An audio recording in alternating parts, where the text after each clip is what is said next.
Bapa Surgawi, terima kasih Tuhan sepanjang minggu ini Tuhan telah pelihara kami semuanya dan kami bisa hadir di Zoom pagi ini di dalam kami belajar akan firman-Mu di dalam sekolah minggu. Biar Tuhan Engkau hadir di tengah-tengah kami untuk kami belajar bersama ini Tuhan. Biar Roh Kudus yang akan menaungi kami dan bagi saudara kami yang belum hadir,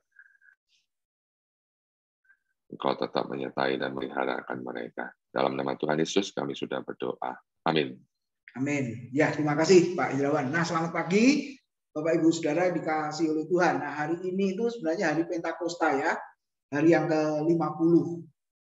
Itu ya Saudara ya. Nah, untuk mengenang memperingati saja khotbah hari ini Pak Paulus Kusuma temanya juga itu. Jadi aku dan Roh Kudus kalau nggak salah temanya. Ya, sehubungan dengan hari Pentakosta, Roh Kudus dicurahkan secara permanen. Nah, itu yang harus kita ingat. Nah, kalau sudah dicurahkan, Saudara, nggak perlu dicurahkan lagi. Sama seperti Yesus sudah mati satu kali, nggak mungkin mati berulang kali. Nah, seringkali gereja-gereja lain itu masih minta dicurahkan lagi, Saudara. Nah, itu ya, dicurahkan lagi. Saya juga bingung tuh maksudnya apa, seperti itu. Ya, tapi intinya puji Tuhan, berterima kasih Roh Kudus secara permanen sudah dicurahkan di dalam hidup kita. Sudah dibahas di komsel kemarin, di komselnya Pak Lukas ya, ada yang tanya soal itu, yang saya jelaskan panjang lebar di sana. Nah, Saudara, hari ini saya mau melanjutkan yang kemarin, yaitu tentang fase iman itu ya. Saudara, fase iman. Nah, jadi usulan dari James Fowler yang kemarin belum selesai, saya akan lanjutkan, Saudara. Nah, ini yang disebut dengan Kristen benih ya, undifferentiated faith ya, Kristen benih dikatakan ya fase iman dengan seluruh jiwa belum lahir, Saudara ya, sampai bayi. Sebenarnya yang lalu saya sudah sampaikan waktu kita bahas kelahiran baru. Jadi sebelum lahir kan ada benih, lahir lalu anak-anak, pemuda ya, atau dewasa, Saudara ya, atau tua gitu ya. Yang lalu saya kasih ilustrasi yang seperti itu. Nah, tapi Pak James ini Saudara memberi usulan bahwa pertumbuhan iman, pertumbuhan rohani ya, Saudara, orang Kristen juga digambarkan seperti itu. Nah, yang fase 0 ini dikatakan benih untuk mengingat saja. Nah, ini Saudara ya, belum mengerti alasannya di belakang tingkah laku apa artinya menjadi orang Kristen, Saudara ya. Jadi beribadah hari Minggu ya, karena hari Minggu diajak orang ikut gitu ya, Saudara ya. Ia tidak memberontak, tidak selalu senang dan juga tidak selalu bosan dengan rutinitas ini. Nah, saya harap kita sudah melewati fase ini, Saudara ya. Nah, bergantung mood. Jadi kalau mau hadir ya hadir, enggak juga enggak. Bahkan tidak mau mengerti khotbah karena tidak memiliki keinginan untuk tahu khotbah itu seperti apa. Yang penting hari Minggu aku hadir, Saudara ikut nyanyi ya nyanyi. Kalau enggak seneng lagunya ya enggak ikut nyanyi. Saudara, ada nggak orang Kristen seperti itu? Atau Bapak Ibu mengamati? Ya, kalau dulu ibadah bersama itu kan yang lain nyanyi, tapi ada 1-2 itu yang nggak ikut nyanyi. Kenapa? Mungkin nggak seneng lagunya, nggak seneng sama yang mimpin, gitu ya, Saudara ya. Terus apalagi, Saudara? Waktu dengar khotbah, nah, jadi nggak peduli ngerti apa nggak ngerti. Nanti kalau ditanya khotbahnya apa, nggak ngerti mau ngomong apa. Pokoknya aku dengar aja lah, Saudara. Nah, itu Kristen benih. Masa kita mau di bagian ini terus? Kan nggak mungkin, Saudara ya. Jadi mesti meningkat, mesti bertumbuh. Nah, setelah itu, nah lahir fase 1 ya, intuitive projective faith. Kristen anak-anak. Nah, digambarkan anak usia 4-6 tahun yang banyak dipenuhi dengan fantasi atau khayalan-khayalan. Tingkah laku rohani banyak mencontoh pengalaman orang lain tanpa pengertian sama sekali. Jadi istilahnya kalau yang lain bisa mengalami tanda petik mujizat, kenapa aku tidak, Saudara? Nah, akhirnya kan iri seperti itu ya. Ingin juga seperti orang lain. Ya namanya masih tipe atau fase anak-anak, Saudara. Tidak dapat menentukan sikap terhadap kesesatan. Jadi tidak tahu mana yang benar, saudara, ya mana yang salah, nggak mau. Nah, orang ini fanatis sekali, setia kepada hamba Tuhannya salah pun juga diikuti, saudara, karena nggak tahu kalau hamba Tuhannya itu salah. Ya, ada ya, saudara, kalau kita lihat seperti itu ya.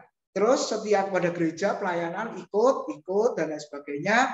Dan yang penting tidak setia kepada kebenaran. Nah, itu ini, saudara. Bagaimana tahu kebenaran? Tidak peduli dengan kebenaran, tidak mengerti sama sekali. Nah, ini juga bahaya, saudara ya, kalau masih dalam posisi yang seperti ini. Nah, hamba Tuhan juga ada yang termasuk di sini, ada juga, saudara. Jadi nggak peduli benar apa salah, bahkan nggak tahu kalau itu salah.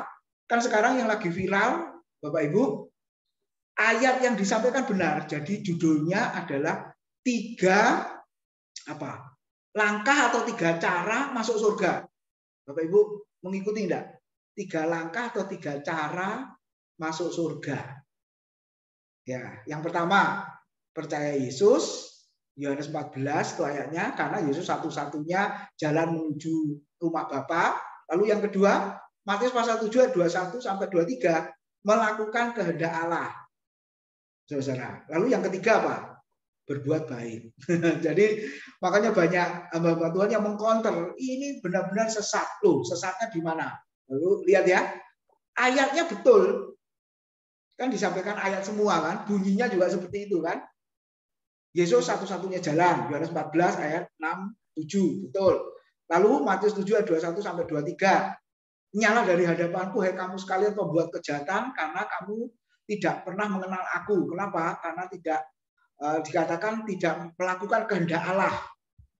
Lalu yang satu lagi tidak melakukan perbuatan baik. Nah, ayatnya ada semua. Dikutip ayatnya betul, saudara. Tapi, nah ini yang dikritisi oleh beberapa hamba Tuhan itu, termasuk Pak Joy Malik juga ikut mengkritisi loh, saudara ya, bahwa ini nggak benar. Nggak benarnya di mana? Kalau dipotong ya, saudara, dilepaskan dari konteksnya ayat-ayat itu. Nah, itu yang jadi salah. Ya, Matius 7 tidak melakukan kehendak Allah itu kan bukan untuk orang Kristen kan? Di situ kan untuk orang yang dikatakan apa? Saudara, pengajar sesat. Nah, itu ayat-ayat di atasnya itu jelas. Nah, kalau yang satu lagi perbuatan baik itu kan konteksnya akibat. Nah, setelah diselamatkan melakukan perbuatan baik. Nah, jadi bukan seolah-olah melakukan kehendak Allah nanti selamat. Lalu melakukan perbuatan baik pasti otomatis selamat. Lalu dilepaskan dari percaya Yesus apa tidak, nggak peduli. Nah, ada orang yang berpandangan seperti itu, saudara. Nah, jadi kalau kita bisa simpulkan, saudara tidak mengerti kalau seperti itu salah, saudara, gitu ya. Maklum masih kategorinya anak-anak. Nah, ini masih mengulang ya. Lalu yang kedua, fase kedua, mythical literal faith. Nah, ini nggak jelas, saudara. Ya, saya buat di situ abu-abu ya, saudara. Nah, antara kasih dan pengabulan permintaan satu adanya. Artinya begini, diilustrasikan, saudara, ada orang tua yang sangat kaya raya, lalu mengasihi anaknya. Apa bukti mengasihi? Oke, yang pertama memberi sesuai dengan permintaan. Betul ya? Maka sang anak berkata, bapakku ini baik, karena menuruti segala keinginan, segala permintaanku. Tapi kalau suatu saat anak ini minta lalu tidak dikabulkan, saudara, maka anak ini akan berkata, wow, katanya kasih, mana buktinya, Pak? Langsung ada kesimpulan apa? Papa ini jahat. Nah, saya masih ingat ya, Gracia waktu masih kecil itu, saudara, seperti itu. Kalau dia ingin sesuatu, saya beri, papa ini baik. Tapi suatu saat dia ingin, lalu kita tolak, saya tolak, langsung dia pukul saya, berkata, papa ini jahat. Saya masih ingat ya, kira-kira TK atau di bawahnya itu playgroup, saudara ya, sekitar 4-5 tahun itu. Dia bilang minta sesuatu, saya tolak, oh papa ini jahat, sambil nangis pukul-pukul saya. Nah, saudara, orang Kristen juga ada yang model seperti ini. Satu sisi mengatakan Allah Bapa itu sangat baik, dia mengasihi, buktinya aku minta sesuatu dikabulkan. Tapi suatu saat dia minta, kemudian tidak dikabulkan, langsung mengatakan, oh Allah itu di mana? Wah, Allah itu berarti tidak baik, saudara. Nah, ada orang Kristen model begitu, saudara. Nah, hamba Tuhan juga ada, nah terutama yang aliran mujizat. Kenapa hari ini dilakukan mujizat, kemudian di bagian yang lain kok tidak? Nah, maunya apa? Mujizat terjadi terus-menerus. Nah, ini Kristen fase yang kedua itu, saudara ya.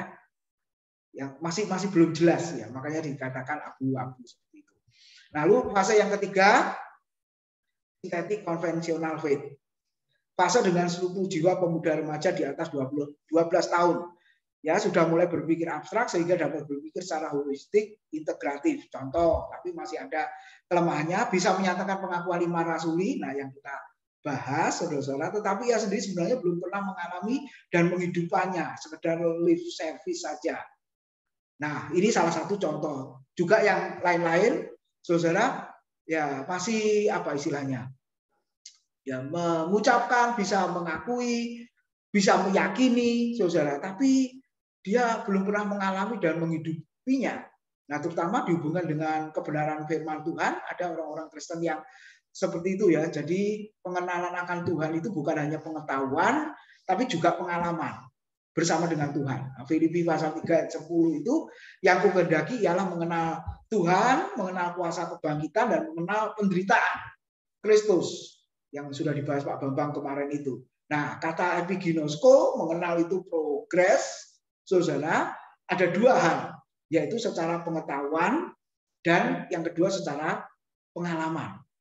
Ya, mengalami Tuhan, menghidupi Tuhan, menghidupi firman. Nah, itu saudara. Sudah levelnya sudah mulai ya tanda petik lebih sulit itu ya. Seringkali kalau orang Kristen berkata ini sulit nih, belum bisa. Ya, akhirnya yang ini nggak bisa. Nah, tapi memang dituntut di situ, saudara, dituntut di situ. Nah, itu fase yang ketiga. Nah, sekarang yang keempat, saudara, yang kita lanjutkan ya dari kemarin sampai di situ, individuatif reflective faith. Fase dengan jiwa dewasa muda, nah, sudah mulai lebih bertumbuh lagi, yaitu pribadi yang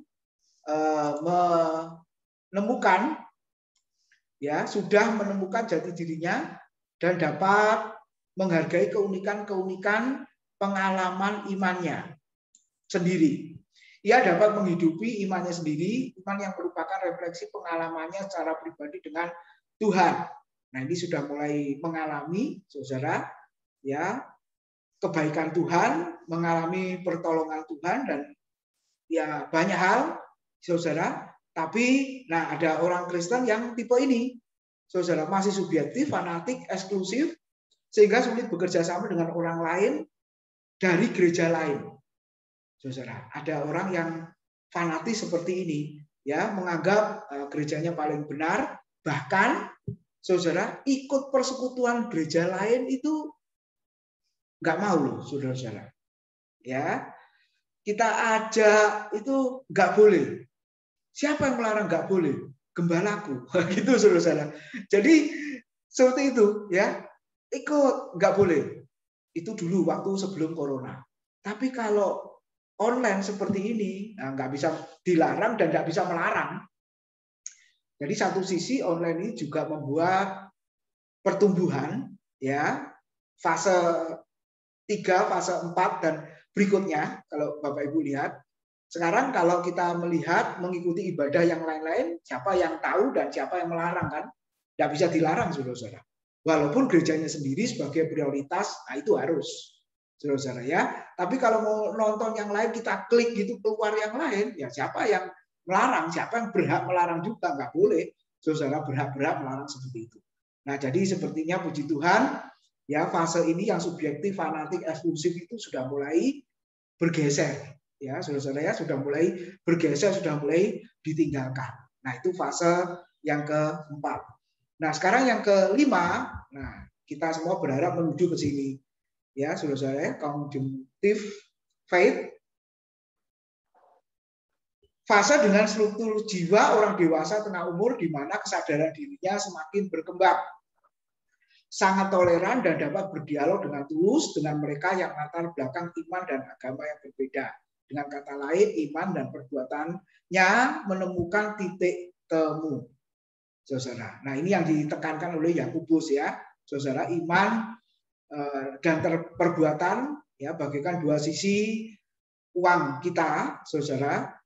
Iman tanpa perbuatan mati, iman tanpa perbuatan kosong, sama seperti tubuh tanpa jiwa adalah mati. Nah, ini kalau kita lihat, saudara, bedakan dengan yang dikatakan di surat Roma oleh Paulus, ya. Iman saja tanpa perbuatan manusia dibenarkan. Kalau konteks Yakobus itu sudah Kristen, ya, percaya Yesus, buktinya apa? Dan itu di hadapan sesama, di hadapan banyak orang, saudara. Nah, itu yang harus diingat. Kalau kita tidak bisa melihat kesinambungan komprehensif, ya, keseluruhan di dalam firman Tuhan, makanya kita baca Alkitab itu urut, Bapak Ibu, dari Kejadian nanti sampai Wahyu. Nah, setelah itu kita nanti akan tahu secara keseluruhannya. Nah, itu sangat penting, ya, saudara. Supaya apa? Kita bisa menemukan titik temunya. Kalau kita tidak memahami, orang akan berkata kontradiksi Alkitab itu. Ayat satu dengan yang lain bertolak belakang kalau tidak memahami itu. Ya. Nah, seperti yang viral juga, Yesus duduk di sebelah kanan Allah. Nah, bagaimana di sebelah kanan? Nah, pikirnya adalah secara literal.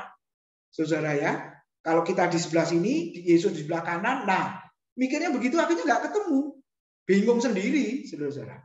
Tapi kan arti di sebelah kanan ternyata bukan secara literal, tapi secara figuratif, artinya apa? Kemenangan, diperkenan, dan sebagai penguasa atau pemimpin. Ya, kalau itu di sebelah kanan. Nah, kalau kita nggak melihat itu, nggak ketemu, saudara. Nah, jadi bagian yang kelima, fase kelima ini, saudara, iman dan perbuatan menemukan titik temunya. Nah, sekarang yang keenam, semoga kita sampai ke sana, saudara, ya. Universalizing faith, ya, fase dengan seluruh jiwa orang tua yang telah menemukan integritasnya, kata Erikson. Dengan struktur jiwa yang matang ini, penghayatan imannya telah mengubah dirinya menjadi manusia baru. Kebenaran, kasih, dan keadilan ilahi telah menyatu dan menjadi bagian integral dalam dirinya.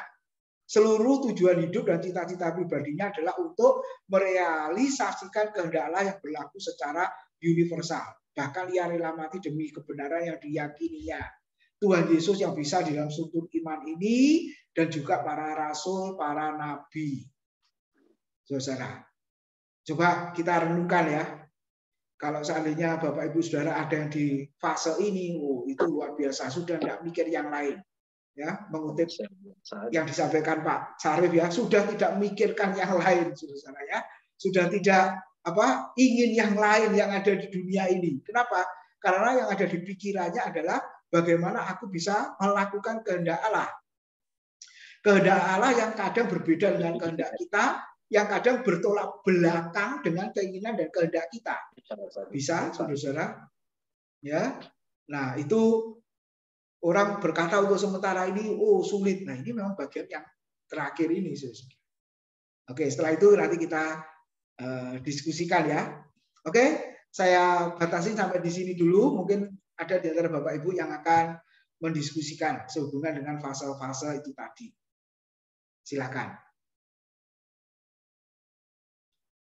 Ya, ada Bapak Ibu, silakan.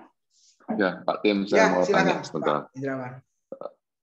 Fase-fase ini untuk orang percaya itu pastinya lah, istilahnya harus dilalui nggak? Fase benih, Kristen anak-anak, Kristen abu-abu, mungkin harus dialami, Pak, ya.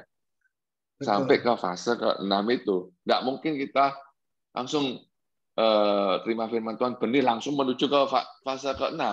Oh iya. Apakah itu mungkin harus dilalui sedikit, ya mungkin ragu mendengar firman Tuhan, kembali lagi dia percaya, meningkat gitu, terus jalan lagi. Apa begitu, Pak Tim? Ya, Terima kasih. Ya, makasih. Silakan yang lain dulu, ada yang mau menyampaikan pendapatnya sehubungan dengan yang disampaikan Pak Indrawan ini tadi, saudara. Harus dilalui urut apa tiba-tiba langsung ada yang seperti Tuhan Yesus gitu, ya, saudara, ya. Ya, oke, silakan kalau ada Bapak Ibu memberikan tanggapannya atau menjawab yang disampaikan Pak Indrawan tadi, silakan. Ya, pagi-pagi. Ya, Pak Sarif, silakan. Ya, menarik nih.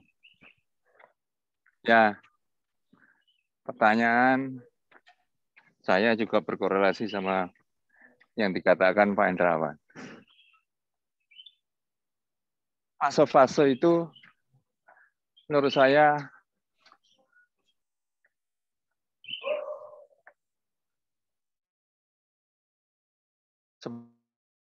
sama enggak saya. Karena secara logika manusia dianalisakan seperti itu. Meskipun saya tidak tahu seberapa banyak ada di dalam kitab Injil ya. Nah, pertanyaan saya juga berkorelasi pertanyaan tadi Roh Kudus. Sekali nggak perlu diminta-minta lagi. Ini berkorelasi pertanyaan saya ke sana. Dan tidak kesepakatan saya ada logika sedikit mengenai hal tersebut. Pengertian saya, Pak Ibu, bahwa Roh Kudus ini nggak main-main loh ya. Kalau bayangan saya, bukan staf kita, bukan manajer kita, tapi Tuhan. Kapan dinyatakan Roh Kudus itu mulai masuk di dalam kita, membantu kita? Ini pertanyaan saya. Dan ini berkorelasi dengan pertanyaan Pak Hendrawan tadi. Sebab ya memang ini kembali lagi bicara keselamatan nanti. Karena di pasal ada kata-kata siapa yang mengatakan mengenal aku tidak menjalankan firman-Ku adalah bohong, jelas itu. Yesus. Nah, kapan dinyatakan orang mengaku Yesus atau dibaptis seperti apapun, kita kan nggak tahu di dalam kepalanya orang itu. Tapi kalau namanya Roh Kudus, Tuhan masuk, kok percaya saya bergerak ya. Tidak ada namanya ke gereja masih nggak ngerti apa rasanya loh. Kalau Roh Kudus betul-betul masuk, orang itu akan digerakkan. Nah, kembali yang pertanyaan Pak Hendrawan itu, saya lihat cukup banyak orang yang sama sekali tadi ya nggak ngaku Yesus, nggak ini, nggak apa, tiba-tiba digerakkan. Nah itu saya melihat betul-betul kayak Roh Kudus. Dan jalannya sudah nggak tanggung-tanggung. Dan ini ada loh. Dan terus saya cukup banyak. Salah satu contoh, saya nggak tahu benar atau salah, mereka yang dari seberang membantai apa dengan keyakinannya yang dia punyai, begitu ada digerakkan, mereka bergerak seperti orang SD. Ya, itu. Nah, kalau itu saya percaya Roh Kudus bergerak. Kembali bayangan saya, Roh Kudus itu nggak sembarangan, Tuhan. Kalau orang betul-betul Roh Kudus itu masuk, dan Tuhan betul-betul ada di dalam situ, bergerak, Pak. Ini kembali itu. Jadi kalau ya memang menganalisa semua bentuk itu bentuk ya, analisa secara tapi kembali lagi Roh Kudus ini Tuhan loh, Pak. Gak ada Roh Kudus masuk Orangnya masih leha-leha, nggak ngerti, acu-acu. Kok rasanya nggak masuk akal menurut saya. Nah ini yang mungkin di gereja-gereja itu mungkin bukan datang lagi, mungkin yang banyak yang belum dapat menurut saya, yang masih tak karu-karuan itu. Ini mungkin datang lagi ya enggak. Kalau orang sudah betul-betul kudus jalan, bergerak itu ya sudah datang lagi, ya memang sudah bergerak. Dan kembali lagi banyak ini. Saya lihat ini korelasinya di situ.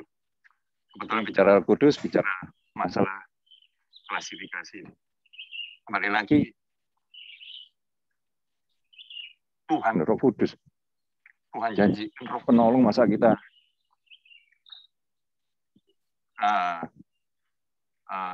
apa namanya, masih ada klasifikasi yang di situ. Ya, menurut saya Roh Kudus belum ada di dalam dia. Kalau ada Roh Kudus di dalam dia, pasti bergerak. Saya punya keyakinan itu. Terima kasih, Pak Tim. Ya, makasih Pak Sarip. Oke, jadi kembali ke pertanyaan tadi, kapan itu ya Roh Kudus dicurahkan? Nah, kalau kita lihat di hari Pentakosta, Roh Kudus dicurahkan. Nah, itu Kisah Rasul pasal yang kedua, sekali saja, saudara ya. Jadi Roh Kudus dicurahkan itu sekali saja. Sebenarnya untuk apa di awal, di hari pencurahan Roh Kudus atau hari Pentakosta itu? Ya, sebagai, nah kalau boleh lagi saya korelasikan di kitab yang lain, saudara, itu kelahiran baru di sana. Ya, kelahiran baru di sana. Seperti 1 Korintus pasal 12 ayat yang ketiga ya. Saya bacakan saja untuk mengingat kembali, ya, orang bisa berseru Yesus adalah Tuhan atau percaya ya kepada Tuhan Yesus Kristus itu adalah pekerjaan Roh Kudus. Coba 1 Korintus 12 ayat yang ketiga. Karena itu aku mau meyakinkan kamu bahwa tidak ada seorang pun yang berkata-kata oleh Roh Allah dapat berkata terkutuklah Yesus. Dan tidak ada seorang pun yang dapat mengaku Yesus adalah Tuhan selain oleh Roh Kudus. Nah, jadi 3.000 jiwa di Kisah Rasul pasal 2 itu kan akhirnya mengakui dosa, tapi sebelum itu kan dia meyakini bahwa Yesus adalah Tuhan. Karena sebelum itu Petrus berkhotbah, dia yang kamu salibkan itu adalah Tuhan, dia adalah Kristus. Nah, akhirnya kan mereka percaya, mengakui bahwa dia orang berdosa, lalu dibaptis dan seterusnya. Nah, itu pekerjaan siapa? Roh Kudus. Nah, itu langkah awalnya. Kalau bahasanya Paulus itu ya kelahiran baru di situ, saudara. Oke, saya buktikan lagi di 2 Korintus pasal 1 ayat 21-22. Tidak tahu Pak Indrawan baca 2 Korintus 1, 21, 22. Ya, sambil yang lain bisa membuka, saudara.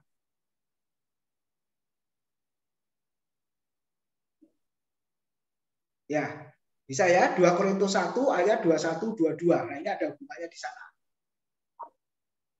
2 Korintus 1, 21, 22. Ya, ketemu Pak Indrawan? Masih mute, Pak. 2 Korintus 1 ayat 22. 21, 22, Pak. 21 ya. Ya. 21 ya. Sebab dia yang telah meneguhkan kami bersama-sama dengan kamu di dalam Kristus adalah Allah yang telah mengurapi, memeteraikan tanda miliknya atas kita dan memberikan Roh Kudus di dalam hati kita sebagai jaminan dari semua yang telah disediakan untuk kita. Ya, jadi antara Petrus, Kisah Rasul, lalu Korintus, Paulus, nyambung ya, Bapak Ibu ya. Nah, itu langkah awalnya, saudara. Itu langkah awalnya. Itu yang disebut dengan yang namanya kelahiran baru. Nah, setelah itu barulah bertumbuh, saudara. Barulah bertumbuh. Jadi sehubungan dengan apa yang disampaikan Pak Indrawan, melalui fase pertumbuhan itu, saudara, saya masih ingat, ya ini contoh kesaksian saya saja ya, saudara. Waktu itu ya, saya mungkin pernah cerita, uang saya itu tinggal 1 lembar di dompet. Itu hari Sabtu sore saya ngomong sama istri, itu kecilannya Yoseba. Masih umur 6 bulan waktu itu Yoseba. saudara. Jadi peristiwanya sudah 21 tahun yang lalu ya, saudara ya, 20-an tahun yang lalu. Terus besok itu kebaktian loh, ya. Terus istri saya tanya, ya kolektor kan besok? Saya bilang, iya kolektor. Terus piye? Ya apa jare besok? Ya, dia bilang gitu, saudara. Nah, lalu minggu pagi kebaktian, ya sebelum jauh gabung di GBI Graha ya, saudara-saudara ya. Terus ibadah, lalu kolektor dijalankan, saudara. Jalankan pakai kantong, saya begini, saudara gitu ya, karena tinggal 1 lembar. Apa yang terjadi, saudara?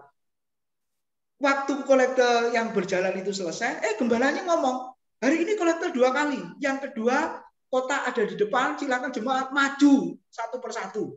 Yang satu ini untuk apa gitu saya lupa. Waduh, saudara-saudara, saya ini bergumul di dalam hati. Yang 1 lembar itu tadi diberikan apa tidak? Kalau tidak diberikan nanti masalah. Selesai ibadah pasti gembala saya panggil saya. Karena saya kan pengerja statusnya waktu itu. Masa tidak memberi contoh kepada jemaat, saudara-saudara? Pasti begitu kan? Akhirnya semua sudah memberi, jumlah jemaat ada sekitar 60 orang. Bergumul, saudara, saya berikan, berarti nanti makan siang nggak tahu, saudara. Ya, untuk bayar parkir, kalau parkir sih beres karena sudah kenal tukang parkirnya, mungkin saya bilang minggu depan aja gitu ya. Motor kok, jadi kan murah, saudara gitu ya. Terus ini gimana nih makan siangnya ini, saudara? Nah, saya bergumul. Ya, suara saya sih berkata jangan. Ya, nanti nggak ada lagi loh. Tapi Tuhan berkata berikan, gitu toh, saudara. Tapi yang kurang ajar suara setan. Berikan permen di bawah susukno gitu. Itu yang kurang ajar toh, saudara-saudara ya. Gitu, saudara. Nah, akhirnya saya berketepatan hati, saya berikan. Saya langsung lari, saya berikan. Udah selesai. Selesai ibadah, saya bilang sama istri, yang 1 lembar sudah saya berikan loh ya. Mateng kon, mati katanya gitu, saudara. Tapi apa yang terjadi, saudara-saudara? Saya tidak berpikir nanti dikembalikan Tuhan. Saya tidak berharap nanti dikembalikan Tuhan. Enggak. Wes saya berikan, saya lega sudah. Tapi ya itu tadi, saudara. Fase iman yang masih 1 apa 2 itu tadi. Ada jemaat yang sudah pindah ke Jakarta, kali itu ibadah. Nah, dia juga kadang ke Surabaya, ada bisnis di Surabaya juga, tapi sebenarnya posisinya sudah tinggal di Jakarta, saudara. Dia hadir. Lalu selesai ibadah, dia ngomong ke saya, Pak Tim tunggu sebentar ya, saya ke toilet. Saya suruh nunggu dia masuk toilet, saudara-saudara. Lalu dia keluar, dia beri 1 amplop, dia bilang kepada saya dan istri, ini untuk anakmu. Saya kan belum memberi anakmu toh. Sudah 6 bulan saya baru kasih. Biasanya kan 1 bulan diberi toh, saudara-saudara ya. Tapi kalau anak sekarang enggak, lahir ada yang datang langsung diberi. Saudara-saudara, kan gitu. Ya. Ini sudah saya belum memberi, sudah 6 bulan nih, maaf ya. Dalam hati saya keterlaluan, 6 bulan baru beri, saudara gitu ya. Nah, lalu pulang, waktu itu kami ngontrak di Manyar Sabrangan, jadi dekat gereja, karena gereja posisinya kita sewa bonet, bon cafe waktu itu, saudara. Dibukalah sama istri saya di rumah. Isinya 100 kali lipat dari 1 lembar yang saya berikan. Apa saya sekarang khotbahnya, kalau saudara memberi 1 lembar diganti 100 kali lipat. Apa begitu, saudara? Kalau saya khotbahkan begitu, saudara tidak ngalami, jangan salahkan saya. Iya kan? Kan tidak bisa begitu kan? Nah, saya berharap seperti itu. Sampai sekarang nggak pernah terulang, saudara-saudara. Gitu ya. Nah, jadi saudara, Tuhan bisa buat, nah ini diberilah, kalau enggak nanti gimana? Tuhan itu baik kan, saudara. Nah itu saya nggak pernah saya ceritakan pengalaman yang kayak begitu, ya kecuali insidentil yang seperti ini, saudara. Nah jadi kembali ke pertanyaan Pak Indrawan, akan terus dialami yang seperti itu. Nah suatu saat Tuhan akan tidak lakukan apa-apa, karena itu hanya 1 kali itu, Pak. Nggak pernah kedua, ketiga. Kalau kedua, ketiga seperti itu terulang, saya senang. Bahkan berulang-ulang, betul nggak? Tapi ya itu tadi, siap nggak uang kita hanya 1 lembar di dompet, saudara? Kan nggak siap kan? Lalu saudara juga menilai, oh berarti nggak pernah terjadi, di dompet tidak pernah 1 lembar. Pasti 2 lembar paling tidak. Walaupun sedikit sekali uangnya, paling 2 lembar, kan begitu. Nah, jadi fase itu terus bertumbuh, Pak Indrawan ya. Tapi celakanya, nah ini tadi ada yang seneng di situ terus. Iya toh? Ada yang seneng di situ kan? Ada, saudara-saudara. Kalau seneng di situ, mandul ini. Kok mandul? Apa? Seperti bonsai itu loh. Hidup, tapi nggak bergerak, tapi nggak bertumbuh. Saudara. Nah, itu nggak normal. Berarti ada yang sakit. Ya, nggak normal itu. Nah, makanya kita berharap nanti semakin levelnya, fasenya tinggi, ya mungkin Bapak Ibu sudah ada yang mengalami itu. Punya pergumulan kok seolah-olah nggak ditolong. Ya, memang nggak ditolong. Saudara, masih nggak berkata Tuhan itu baik, Tuhan itu kasih. Gitu kan? Ada kan yang nggak ditolong? Ya sudah, biarin. Saudara. Ya, makanya nanti waktu bahas kitab Ayub, nah, saudara lihat, Ayub itu, ini sudah sampai Ayub belum ya, masih Ester kan? Hari ini pasal 1 sampai pasal 3 kan? Nanti minggu depan sampai Ayub, karena saya ingat saya bahas Ayub pasal 7. Bukankah hidup manusia itu bergumul di bumi dan hari-harinya seperti orang upahan? Nah, itu Ayub itu fasenya saudara-saudara sudah bukan 0, 1, 2, 3 lagi, itu sudah fase 5 itu. Saudara. Bahkan sudah fase 4, fase 5 itu. Kalau kita lihat.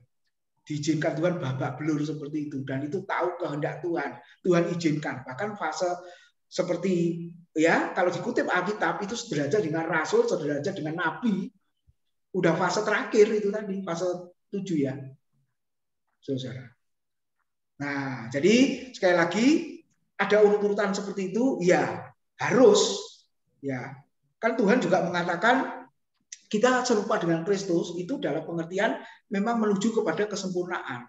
Ya kalau Pak Sarip tadi mengatakan Roh Kudusnya nggak ada, bukan, karena Roh Kudus ada itu sebagai status bahwa kita orang benar, kita orang kudus, Pak. Tadinya kita orang jahat, kita orang najis, makanya dibenarkan dan dikuduskan oleh Kristus. Jadi itu langkah awalnya di situ, posisi awal. Seperti itu. Makanya pertumbuhan tadi ya kita, ya seiring dengan berjalannya waktu, pengenalan kita akan Tuhan, nah kita yang terus berusaha bertumbuh. Nah caranya bertumbuh melalui apa? Yang pertama firman. Ya, jadi iman timbul dari pendengaran oleh firman. Jadi semakin bertumbuh melalui firman. Makanya celaka kalau nggak pernah dengar firman. Sama seperti kita hidup nggak pernah makan atau jarang-jarang makannya. Pasti kita sakit, pasti kita nggak bertumbuh secara tubuh kita. Demikian juga dengan hal yang rohani. Ya, yang kedua melalui apa? Penderitaan. Makanya saya ingat ada postingan ya di Facebook. Jadi apa artinya Tuhan menyertai? Ya, di situ dijawab. Ada yang sakit disembuhkan, ada yang punya masalah ditolong, saudara gitu ya. Lalu ada yang punya pergumulan dilepaskan. Tapi ditulis lagi di bagian berikutnya, saudara. Sakit nggak sembuh, menderita tetap, saudara punya pergumulan ya tetap. Pertanyaannya, apa benar yang bagian kedua ini, kelompok kedua, Tuhan tidak menyertai? Kalau dijawab Tuhan tidak menyertai, Tuhan tidak baik, langsung ditambah lagi kalimat berikutnya. Bagaimana dengan para rasul, orang Kristen mula-mula? Nah, jadi saudara, kalau fase sudah bertumbuh menuju kedewasaan, orang Kristen akan berpikir penyertaan Tuhan itu bukan sekedar itu tadi. Ya, pertolongan demi pertolongan dalam arti perubahan ya, keadaan, saudara. Seperti Paulus kita bahas di surat penjara. Ada yang tanya kemarin, surat penjara itu ada beberapa. Galatia, Efesus, Filipi, Kolose, Timotius ya, Titus ya, Filemon, Timotius itu surat yang ditulis dalam penjara. Berarti Paulus nggak disertai Tuhan dong kalau begitu. Karena sampai akhir hidupnya Paulus ada di penjara. Nah, itu saudara, tipe apa fase yang terakhir seperti itu. Ya, saudara. Nah, itu Pak Indrawan. Jadi boleh klarifikasi lagi ya. Fase pertama ya, itu apa yang Pak Tim katakan tadi? Yang mana, Pak? Yang klarifikasi tadi Pak Tim katakan itu fase pertama tadi apa? Yang fase fase pertama. Oh, benih, fase 0, benih. Ya. Fase 0. Nah, kan benih terus Pak Tim ada terang-terangkan itu. Orang yang gini tadi. Iya, iya. Apa itu tadi? Oke, kita ulang. Nah, ini yang benih, yang mana Pak? Fase keberapa? Pertama. Ya. Benih. Ya. Nah, ya ini ya makanya tadi kan ini kalau Pak Tim sebutkan fase pertama ini, yang tim alami katakan fase pertama, enggak cocok. Iya. Bukan di fase Jadi ini. betul. Bukan fase pertama. Ini yang saya katakan. Dan balik lagi yang Pak Tim katakan, Roh Kudus diturunkan 3.000 orang. Apa kita tahu itu 3.000 orang itu gimana, Pak? Kalau pendapat saya 3.000 orang itu tergerak semua, Pak. Roh Kudus betul-betul jalan dan betul-betul merubah mereka semua. Tak ada benih ini, Pak, menurut saya. Menurut saya ya, Pak ya. Oh. Kalau apa yang diucapkan di Alkitab ya Pak Tim katakan, oh ini titik awal. 3.000 orang yang percaya itu lahir, sudah lahir, bukan benih. Ya. Enggak tanggung-tanggung itu Pak, orang itu Pak. Roh Kudus diturunkan. Memang betul enggak ada 2 kali itu Pak. Tapi kita lihat faktanya kita sekarang Pak. Ini hati-hati mengajarkan ini persepsinya orang nanti bisa nanti. Menurut saya bisa keliru. 3.000 orang itu betul, kalau saya yakin. Dan itu bergerak semua itu Pak. Ya. Jadi gini. Makanya itu saya katakan tadi ada yang tidak melalui fase ini. Ya, memang kan ada yang melalui fase ini, tapi ada. Makanya saya bilang 3.000 itu betul-betul Roh Kudus, betul-betul Tuhan bekerja. Iya. Nah ini. Loh, saya tidak mengatakan 100% tidak ada. Ada. Tapi tidak semua melalui itu. Dan kembali pertanyaan saya, kapan dinyatakan Roh Kudus itu turun? Ini pertanyaan saya juga. Belum dijawab tadi. Iya, oke. Dinyatakan Roh Kudus itu betul-betul di dalam kita.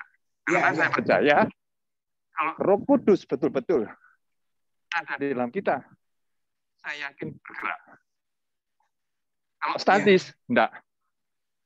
Jangan dikatakan menghidupkan, enggak. Saya bilang, saya enggak. Karena saya banyak lihat orang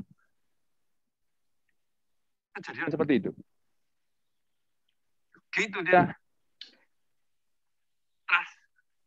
Yesus dengan otomatis Roh Kudus jalan dan berubah memang hidupnya. Pokoknya bisa orang ini. Nggak tanggung-tanggung. Nah, itu yang saya katakan tadi. Jadi mungkin perkataan Roh Kudus ini sedikit korelasi dengan katakan orang mungkin menggerakkan hidup baru itu ya mungkin. Tapi kalau Roh Kudus betul-betul itu masuk, statis masih ya. Iya, saya bilang bukan dalam kemungkinan orang itu bakal dapat. Enggak.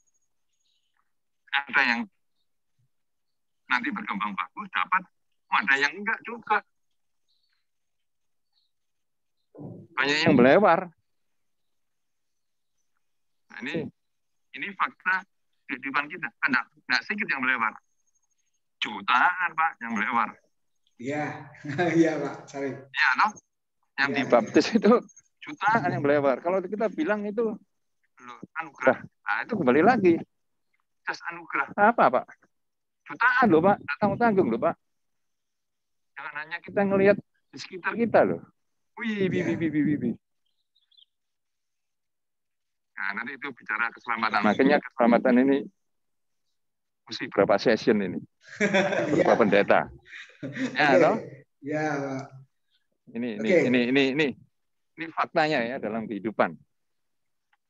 Oke, terima kasih Pak Tim. Terima kasih Pak Sarip. Nah, ini kan tadi usulan Bapak Ibu, ya, usulan James Fowler ya. Nah, ini sebenarnya belum lahir sampai lahir, jangan sampai bayi. Tapi kan Pak James nulisnya di situ, makanya saya juga tulis seperti yang ditulis, saudara. Nah, mungkin yang bagian sini yang saya pribadi juga nggak setuju. Ini hanya masih benih, belum lahir. Mungkin itu ya saya tegaskan ya. Sebab kalau sampai bayi nanti kan tumpang tindih dengan yang bagian fase berikutnya kan, saudara. Itu ya. Nah ini kalau sudah fase anak-anak kan berarti sudah lahir. Jadi ini lebih baik saudara kita kita nggak setuju, kita hanya pahami dari benih sampai lahir titik gitu. Ya, Kristen benih, makanya saya tulis Kristen benih seperti itu. Ya, nah mungkin yang tadi kita lihat dan lain sebagainya, kalau mengaku Kristen tapi belum ada perubahan dan lain sebagainya, berarti ya masih benih ini, saudara, masih benih ini gitu loh. Ya, nah sekarang kembali ke pertanyaan Pak Sarip, kapan? Nah kapannya? Ketika Roh Kudus datang, Roh Kudus masuk, dicurahkan dalam hati kita saat lahir baru. Saudara ya, saat lahir baru. Seperti yang disampaikan Pak Bambang kemarin Nikodemus itu, Yohanes pasal 3, Yesus mengajar kepada Nikodemus, kan Nikodemus belum lahir. Ya kan? Bagaikan benih yang ditabur. Saudara, ya. Terus benih itu bertumbuh. Ya, yang lalu saya sudah jelaskan Kristen janin ya. Lebih besar kan dalam kandungan. Ya, analoginya ya, janin. Nah, kapan Nikodemus itu bertumbuh dari benih menjadi janin? Yohanes pasal 7, dia bela Tuhan Yesus. Dia mengatakan apa di hadapan orang Farisi teman-temannya. Waktu Yesus ditangkap, di situ Yesus diadili, kan mau diputusin dengan hukuman. Lalu Nikodemus muncul dan berkata, kita harus dengar kesaksian dulu menurut hukum Taurat, baru diputuskan hukumannya. Dengar kesaksiannya dulu, dengar pembelaannya dulu, baru diputuskan hukumannya. Lalu Nikodemus dikatakan teman-temannya, loh kok kamu mau bela dia ya? Tapi Nikodemus masih malu-malu, saudara-saudara. Karena takut dikucilkan. Ya kan? Nah, lalu terus bertumbuh, tidak diceritakan Alkitab, tapi waktu pasal, berapa itu? Waktu dia mau merempai mayat Yesus. Di dalam Injil Yohanes pasal yang ke-19 ayat yang ke-38. Akhirnya dia jadi murid Yesus. Nah, jadi lihat ketika dia lahir, baru Yesus sudah mati, kan gitu ya. Dia mau merempai mayat Yesus, kenapa? Karena dia mau jadi murid Yesus. Saya sudah khotbahkan. Apa kata murid di situ? Martir, ya, saksi, saudara. Siap, ya, melakukan kehendak Tuhan dan lain sebagainya. Nah, kita lihat urutannya seperti itu, Pak Sarip ya, dan juga yang lainnya, saudara. Ya, kalau Nikodemus itu waktu dia ketemu Yesus, itu yang saya katakan Roh Kudus sudah bergerak ke dia itu, Pak. Ya, ya, makanya benih tadi Pak, fase itu tadi, ya, masih awal. Itu sudah percaya itu. Bukan benih itu sudah percaya itu, Pak. Cuma dia terus belajar toh. Betul. Dia percaya kan dia ngomong. Kalau dengan lihat perbuatan-perbuatan yang kamu lakukan, kamu masih dari atas. Dari atas seperti engkau toh, kasarnya gitu toh. Nah, itu betul-betul Roh Kudus. Dan bergerak terus ya. Seperti yang saya katakan tadi. Mulai, nggak tahunya di situ nanti kita akan nyari, dan mulai dia bela. Meskipun dengan tidak kapasitas full. Itu membela dengan pergumulan. Itu contoh yang seperti saya katakan tadi, Pak. Kalau Roh Kudus masuk, bergerak, ya cocok itu Nikodemus itu, Pak. Contoh yang bagus. Oke, ya. Ya, jadi menurut Pak Sarip lahir barunya ya saat Yohanes pasal 3 ya. Menurut Pak Sarip ya. Itu ya. Jadi langsung di situ ya. Oke, ya enggak apa-apa saudara. Bergerak, saya kepercayaan. Karena saya percaya Tuhan loh ini. Nggak main-main kalau Tuhan masuk. Tuhan bantu. Oke. Waduh, jangan dibayangkan orang bantu ya, Pak ya. Tuhan kalau bantu pasti bergerak orang itu. Saya yakin. Ya. Oke. Tak tanggung-tanggung lagi sudah bantu, menyelaraskan. Terus yang ketiga kan itu, dia akan membantu kamu untuk melaksanakan semuanya. Yang dikatakan orang tidak mungkin, jadi mungkin. Ya itu di situ dia.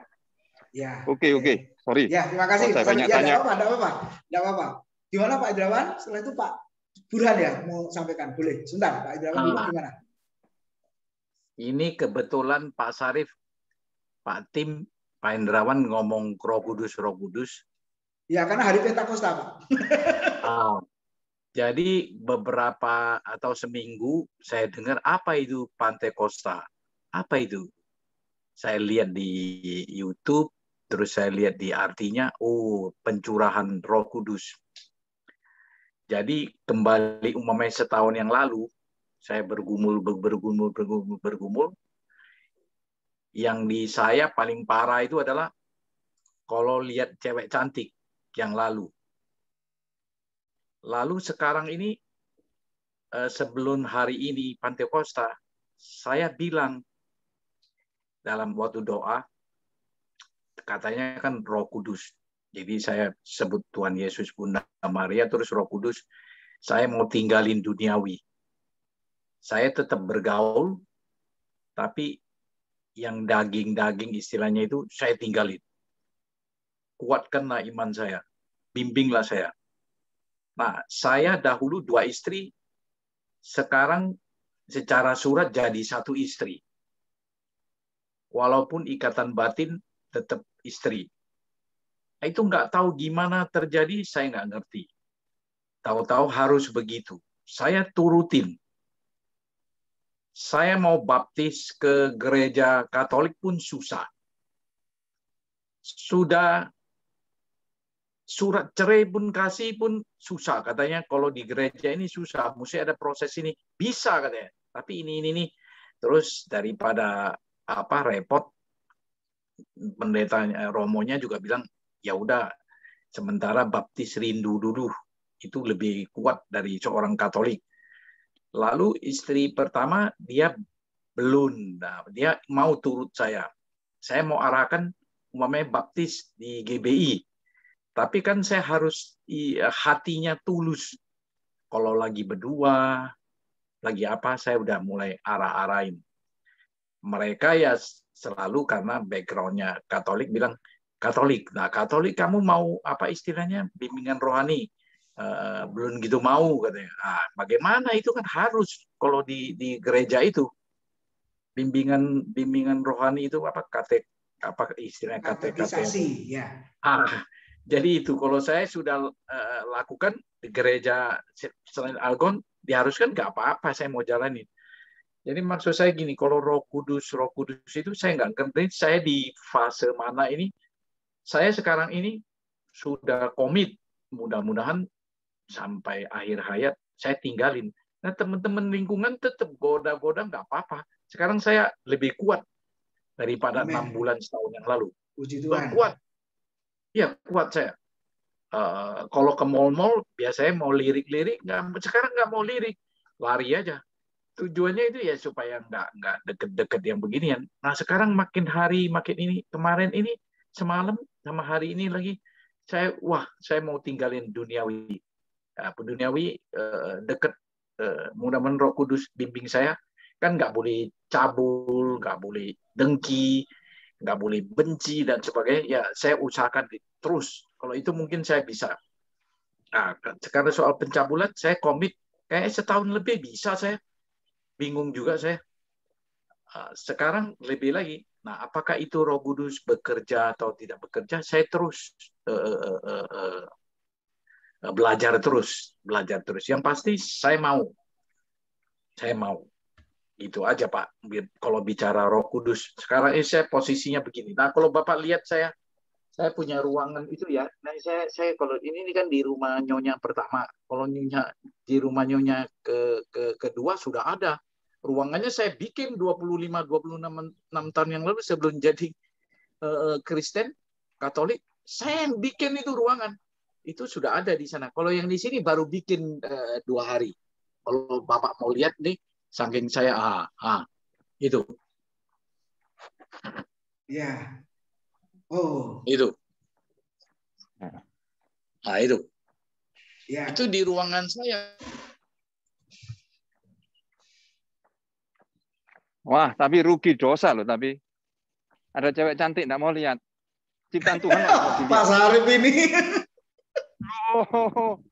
Itu nggak menghargai ciptaan Tuhan. Cantik ya kita harus lihat. Tapi jangan dipegang. Oh, salah ini. Kenapa? Ajaran salah. Kenapa? Dosa, nggak menghargai ciptaan Tuhan. Cewek cantik, ke mall cewek cantik kok nggak mau ngelirik, nggak mau lihat. Kalau saya harus lihat. Loh, kita menghargai, menikmati ciptaan Tuhan. Apa bedanya sama ke gunung lihat pemandangan bagus. Yang penting nggak mengingini Pak Burhan. Jangan pikirannya kotor. Tanya Pak Het. Waduh, cantiknya luar biasa. Tuhan kan ada kan Luar biasa Tuhan ini ciptaannya. Itulah. Iya. Jadi kalau ada Roh Kudus bilang ciptain apa, belajar takut akan Allah. Ya saya belajar terus supaya sekarang saya tukar pakaian keluar ruangan. Biasanya kan di sini. Sekarang nggak berani tidur. Mau tidur selamat malam Tuhan Yesus, Bunda Maria, Roh Kudus. Saya tidur dulu ya. Mohon berkatin gitu aja. Jadi mudah-mudahan ya berguna. Terus saya kerja. Saya harus ambil tindakan ini ya. Mungkin nggak sekejam dulu. Sekarang mungkin ada belas kasih, pelan-pelan, persuasif. Begitu. Ya begitu Pak. Pak Tim, Pak Indrawan, Pak Sarif. Pak Sarif itu lihat-lihat yang ayu-ayu, ya nanti saya kalau kuat saya lihat lah. Kayak saya lihat di mall-mall, saya lihat-lihat terus kalau kuat, kalau sekarang belum kuat saya nggak berani lihat. Cantik, teringat, ya teringat. Jadi nggak mau lihat dulu. Pak Duan kata yang cantik sudah itu super, ya Pak Sarif dipanggil. Ini Pak, kasih Pak Syarif gitu. Lari Pak Syarif, lari ke Batu. Kemarin setuju. Pak Burhan.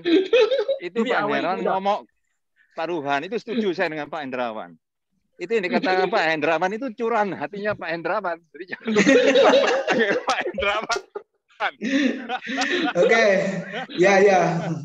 Oke, Bapak Ibu, ya terima kasih. Waktunya sudah habis. Jadi untuk Pak Burhan, puji Tuhan, Roh Kudus bekerja itu ya, memberi kekuatan untuk bisa menolak segala godaan dan lain sebagainya.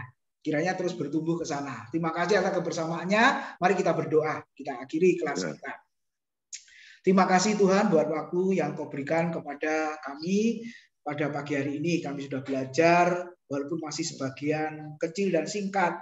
Biarlah Roh Kudus yang sudah Kau curahkan dalam hidup kami, hati kami masing-masing, bekerja dengan heran, bekerja dengan dahsyat untuk menumbuhkan iman kami, kerohanian kami, menumbuhkan keyakinan kami akan Tuhan semakin dimantapkan.